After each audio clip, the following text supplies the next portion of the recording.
Hello ವೀಕ್ಷಕರೇ, ಎಲ್ಲರಿಗೂ ನಮಸ್ಕಾರ. ನಾನಿವತ್ತು ನಿಮಗೆ ಗಾರ್ಲಿಕ್ ಚೀಸ್ ಬ್ರೆಡ್ ಹೇಗೆ ಮಾಡೋದು ಅಂತ ತೋರಿಸ್ಕೊಡ್ತೀನಿ.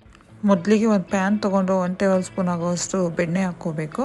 ಬೆಣ್ಣೆ ಕನ್ಕಿದ ಮೇಲೆ ಒಂದು 15ರಿಂದ 20 ಇಳ್ಕಾಗೋವಷ್ಟು ಬೆಳ್ಳುಳ್ಳಿ ಹಾಕೋಬೇಕು. ಇವಾಗ ಇದನ್ನು ಸ್ವಲ್ಪ ಫ್ರೈ ಮಾಡ್ಕೋಬೇಕು.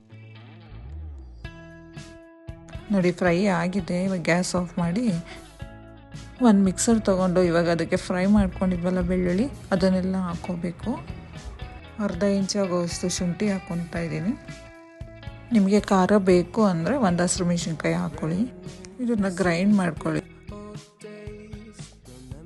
ಒಂದು ಬೌಲ್ ತೊಗೊಂಡು ಆ ಬೌಲಿಗೆ ನಾನು ಗ್ರೈಂಡ್ ಮಾಡ್ಕೊಂಡಿದ್ನಲ್ಲ ಅದು ಮಿಕ್ಸರ್ ಹಾಕ್ಕೊತಾ ಇದ್ದೀನಿ.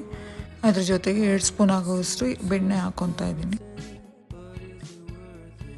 ಒಂದು ಸ್ವಲ್ಪ ಚೀಸ್ ಹಾಕ್ಕೊತಾ ಇದ್ದೀನಿ. ಇವಾಗ ಇದನ್ನೆಲ್ಲ ಕ್ಲೀನಾಗಿ ಮಿಕ್ಸ್ ಮಾಡ್ಕೋಬೇಕು. ಸಾಲ್ಟೆಡ್ ಬಟರ್ ಆದರೆ ಏನು ಉಪ್ಪು ಬೇಡ, ಇಲ್ಲಾಂದ್ರೆ ಉಪ್ಪು ಹಾಕ್ಕೋಬೇಕು. ಒಂದು ಸ್ವಲ್ಪ ಉಪ್ಪು ಹಾಕ್ಕೊಳ್ಳಿ. ಜೊತೆಗೆ ಒಂದು 1/2 ಟೇಬಲ್ ಸ್ಪೂನ್ ಆಗೋವಷ್ಟು ಅರಿಗೆನೂ ಹಾಕ್ಕೊತಾ ಇದ್ದೀನಿ. ಇದು ಫ್ಲೇವರ್ ಚೆನ್ನಾಗಿ ಕೊಡೋದು. ಇವಾಗ ಇದನ್ನು ಚೆನ್ನಾಗಿ ಮಿಕ್ಸ್ ಮಾಡ್ಕೊತೀನಿ. ಒಂದು ಬ್ರೆಡ್ ಸ್ಲೈಸ್ ತೊಗೊಂಡು ನಾವು ಪ್ರಿಪೇರ್ ಮಾಡಿದ್ವಲ್ಲ ಮಿಕ್ಸ್ಚರು, ಅದನ್ನು ಕ್ಲೀನಾಗಿ ಆ ಬ್ರೆಡ್ ಸ್ಲೈಸ್ ಮೇಲೆ ಸ್ಪ್ರೆಡ್ ಮಾಡ್ಕೊಳ್ಳಿ. ಮಕ್ಕಳಿಗಾದರೆ ಸ್ವಲ್ಪ ಮಿಕ್ಸ್ಚರ್ ಕಮ್ಮಿ ಹಾಕ್ಕೊಳ್ಳಿ, ಯಾಕಂದರೆ ಬೆಳ್ಳುಳ್ಳಿ ಇರುತ್ತಲ್ಲ. ಸೊ ಮಿಕ್ಸ್ಚರ್ನ ಸ್ವಲ್ಪ ಕಮ್ಮಿ ಹಾಕ್ಕೊಳ್ಳಿ. ದೊಡ್ಡವರಿಗಾದ್ರೆ ನಿಮ್ಗೆ ಎಷ್ಟು ಬೇಕೋ ಅಷ್ಟು ಆ್ಯಡ್ ಮಾಡ್ಕೊಳ್ಳಿ. ಇದ್ರ ಮೇಲೆ ನಾನು ಇವಾಗ ಸ್ವಲ್ಪ ಚೀಸ್ ಹಾಕ್ಕೊತಾ ಇದ್ದೀನಿ, ಗ್ರೇಟೆಡ್ ಚೀಸು. ಇದೇ ಥರ ಉಳಿದಿರೋ ಬ್ರೆಡ್ಸ್ಗೂ ಸ್ಪ್ರೆಡ್ ಮಾಡ್ಕೊತಾ ಇದ್ದೀನಿ.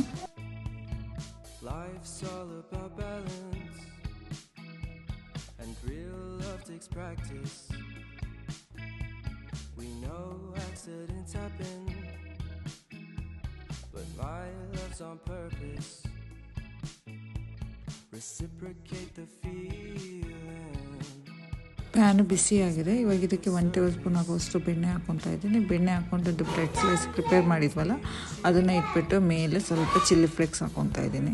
ಲಿಡ್ ಕ್ಲೋಸ್ ಮಾಡಿಬಿಡಿ 1-2 ಮಿನಿಟ್ಸ್ಗೆ. ನೋಡಿ, ಚೀಸ್ ಎಲ್ಲ ಮೆಲ್ಟ್ ಆಗಿ ಬ್ರೆಡ್ಡನ್ನು ಕ್ರಿಸ್ಪಿ ಆಗಿದೆ. ಇದನ್ನು ಸಾಸ್ ಜೊತೆ ಎಂಜಾಯ್ ಮಾಡಿ. ನೀವು ಟ್ರೈ ಮಾಡಿ ಹೇಗಿತ್ತು ಅಂತ ಹೇಳಿ recipe. Thank you for watching. Please do subscribe.